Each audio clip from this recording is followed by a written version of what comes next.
Something's happening right now. There's a little storm of brewing over there with Sir Nathaniel, and we need to figure out what's going on. This video, I'm going to be playing detective and doing some investigation work on what's going on with all these little nuggets of information we're getting out here on the internet. So feel free to play along with me. I need some other detectives to help me out and find some freaking answers with what's going on right now. This video stems from two different events. Okay, obviously the biggest one is being NF, cryptically tweeting these two pictures right here. The first one being him dressed in all black, and he's got this weird disfigured face. He's got some kind of like straw bag on his face. I'm not real sure what's on his face right there, but it's obviously representative of all of his negative emotions: sadness, pain, trauma, pride, all that stuff that he's rapped about his entire career that he's moved on from with this album. And then right after that, he tweeted this picture of him dressed in all white, which is Hope, which we've known to grow in love from this last album. And I'll talk a little bit more about those two pictures towards the end of this video and what they mean. But the other event, this is the one that really sparked my interest to make this video, and it's from my guy Isaac. And if you are an NF fan, you more than likely know who Isaac is, who is probably the biggest NF fan out there. But as you can see, he posted that he got a copyright claim for posting this snippet on his YouTube, and it's a snippet that NF had put on his story a while ago. So if we read through this, it's the typical copyright email that I have grown to love and get on every single video, it seems like nowadays. But I've gotten so many copyright claims and so many copyright claims from NF, I noticed something a little bit weird about this one. So it's got the typical stuff. A copyright owner using content ID has claimed some material in your video. Your video is live and the visibility settings you selected remain applied to it, but it is now either being monetized by the copyright owner or they have chosen to receive analytics about it, which they're taking the money for it, is basically what that is saying, all the money for it. But here's where the discrepancy happens for me. So we got the title right here. It's new NF song Evolving Snippet, and I've actually used this clip in a different video that I made months ago, and I didn't get a copyright claim for this. You see the copyrighted content Evolving, but then you see who it's claimed by, and it's claimed by TuneCore. TuneCore is a distribution service that a lot of smaller independent artists like myself use because it's pretty cheap to use. It's also very easy. You don't have a lot of hurdles to go through whenever you upload songs, and it's very easy to just copyright claim stuff through TuneCore. There's not a whole lot of system checks for that. And I know from past experiences that NF does not use TuneCore. Okay, he's with UMG, and UMG is who claims everything that he does. And just to compare, here's an email that I got from YouTube whenever I reacted to Hope, and as you can see, everything looks a little bit different when it comes to the copyrighted claimed material. As you can see, the copyrighted content is the name of the song Hope, but it's claimed by UMG. Also, UMG blocks other stuff in Belarus and Russia for some reason. So then I thought, well, it's an unreleased song, so it was probably made a little bit ago. Let me go back and check some of the older NF songs that I've done and see who those are copyrighted by. So I went and checked my reaction to Notepad, which I think is the earliest song that I've reacted to by him, and it's still claimed by UMG because UMG owns the right to his music distribution. So all the songs that he's got out anywhere on Spotify, Apple Music, anywhere public like that is going to be claimed under UMG. But just to give it the benefit of the doubt, I was like, okay, it's an unreleased song, so maybe it's not fully within UMG's registered database. But then I remember that Eminem also uses UMG to distribute his music, and I tried reacting to an unreleased Eminem song back in October. The song is called Syllables. It's got Jay-Z, 50 Cent, Dr. Dre, and I think somebody else on there. But the video was blocked before it even had a chance to get fully uploaded to YouTube. And here's the email right now. It was completely blocked, never even had a chance. So UMG is straight on top of that stuff. That song is literally almost 25 years old now. So what it looks like happened right here is that somebody independently out there downloaded this Evolving snippet and then put it on TuneCore illegally, and then is illegally copyright claiming the content of anybody else that has put it out there. Because like I said, UMG is no joke. They don't mess around with any of that stuff. They copyright claim everything, and they don't release claims. They don't care. So does this mean we're not getting a part 2 to Hope, or Hopeless as I like to call it?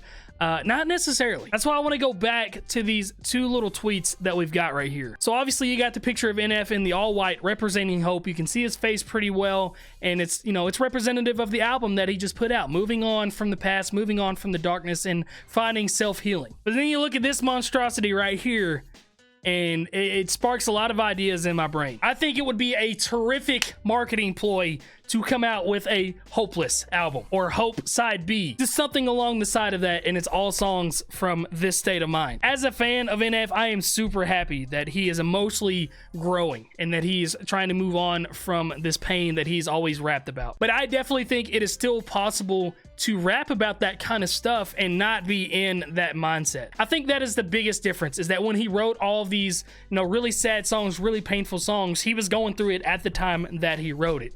Now he's moved on from that stuff. He's growing, he's learned to heal, and he can probably rap about the memory of that stuff and not, you know, absorb himself in those emotions. It is very possible. I've done it myself with some of the songs that I'm working on right now. I'm probably the happiest I've ever been in my life, but any day I could get in the studio and write about heartbreak because I've experienced it so many times throughout my life, and I still remember that. And I don't necessarily think you have to be like going through it and in the emotion to make a good song about that emotion. And NF himself has said how much he loves movies and he wants to dabble into making movies and short films. Story was a short film. It was literally a fabricated song made to a short film, and he did it very well. So I see no reason why he couldn't do something like that about more of these sad emotions, really. Plus, there's so many fans that latched on to that kind of stuff that NF rapped about, and it really helped them in their life, myself included, honestly. And I would just hate to see him completely ditch that side of himself.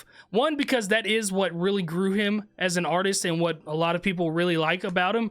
But two, because I truly feel like he can write about that stuff and not be in that mental state. But the last reason why I really feel like this could potentially happen is this snippet of Invincible that we've heard. And the reason I'm focusing more on this snippet rather than like the evolving snippet or some of the other snippets that we've heard is because the writing style that is on this one is very Hope style writing. And what I mean by that is the way that he raps the song, not necessarily the topic of it, but the way he raps the song and how his voice sounds and the inflection on his voice sounds like everything else on Hope. And what I mean by that is he does this word separation. And if you watch my reaction to a lot of the songs on the album, he did this a ton throughout this album, where he would break up a sentence between two different bars. So I'll play this snippet for you guys and really listen to what I'm talking about the sentence separation between two bars. Wouldn't say that I'm invincible, but I would say that I got armor though. Hard as stone, crack it, you might wake the ghost of 8-year-old me trying to face the cold, waiting for dad or anybody that loved me to put their arms around me and tell me way to go. Sad. But he does it in this section right here where he says, crack it, you might wake the ghost of 8-year-old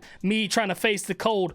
Like, that is a sentence right there that he broke up between two different bars. And then he does it again in the next line where he says, waiting for dad or anyone that loved me to put their arms around me. Again, waiting for anybody that loved me to put their arms around me is one sentence, but he broke it up between two different bars. And Hope is chock full of that stuff. And then he finishes the snippet with the word sad, and it's layered like he does a lot in Hope as well. And obviously the topic is sad. It's not a hopeful song. And the beat itself also sounds very evilish. It doesn't represent any of the other beats that you hear on Hope, but the way that he raps is very modern NF rapping. There's also this one little bitty thing that has been stuck with me since I saw this 2 years ago in the Clouds music video, 429, which is the end of this week. So, could it happen? Could it happen? So that tied in with the picture, tied in with the cryptic messaging, I'll give it like a 30% chance that there is a Hopeless floating around out there that might be dropped. Maybe like an EP or maybe like a Hope Deluxe edition where he's featuring pain and trauma and pride in like 5 different songs in the Hope Deluxe edition. I think something like that could potentially happen before he goes on tour. Not entirely sure, but that's my thoughts. Let me know what you guys thought. This video ended up being a lot longer than I thought, but that's Detective Crypt doing his work for today. Let me know what you guys thought. I love you guys, and I'll see you guys in the next video. Peace out. Yeah, I'm out here trying to get it, hey, each and every day. I don't care about nothing in my way. Yeah, I'm